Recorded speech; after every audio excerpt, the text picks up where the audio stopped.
Assalamualaikum warahmatullahi wabarakatuh. Perkenalkan, nama saya Andika dengan NIM F210 Kali ini saya akan mempresentasikan materi dengan judul bagaimana urgensi integrasi nasional sebagai salah satu parameter persatuan dan kesatuan bangsa. Ya, yang pertama, menelusuri konsep dan urgensi integrasi nasional. Terbagi atas 4. Yang pertama, makna integrasi nasional. Integrasi nasional berasal dari dua kata, yaitu integrasi dan nasional. Integrasi berarti memberi tempat atau suatu keseluruhan, sedangkan kata nasional berasal dari kata nation yang berarti bangsa sebagai persekutuan hidup manusia. Yang kedua, jenis integrasi.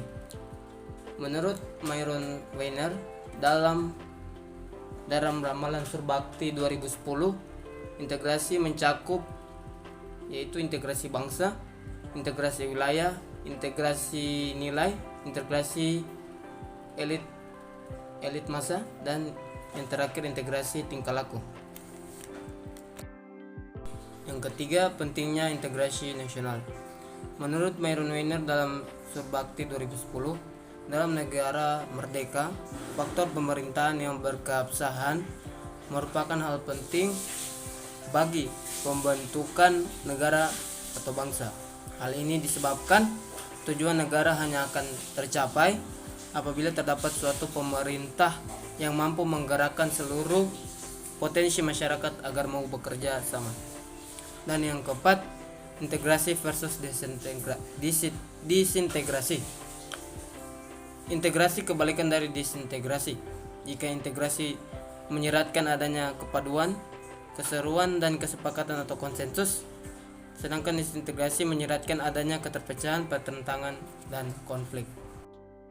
Ya, kemudian menggali sumber historis, sosiologis, politik tentang integrasi nasional terbagi atas 2. Yang pertama, perkembangan sejarah bangsa Indonesia.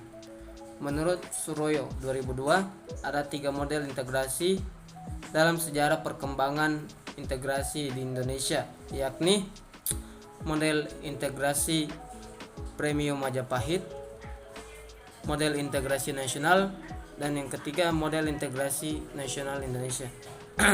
Yang kedua, perkembangan integrasi Indonesia.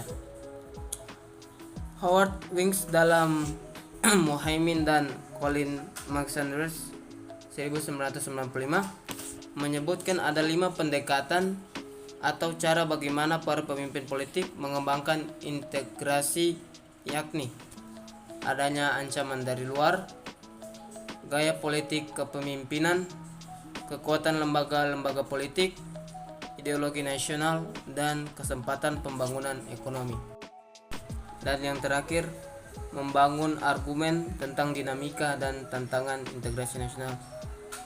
Terbagi atas 2, yaitu dinamika integrasi nasional dan tantangan dalam membangun masyarakat.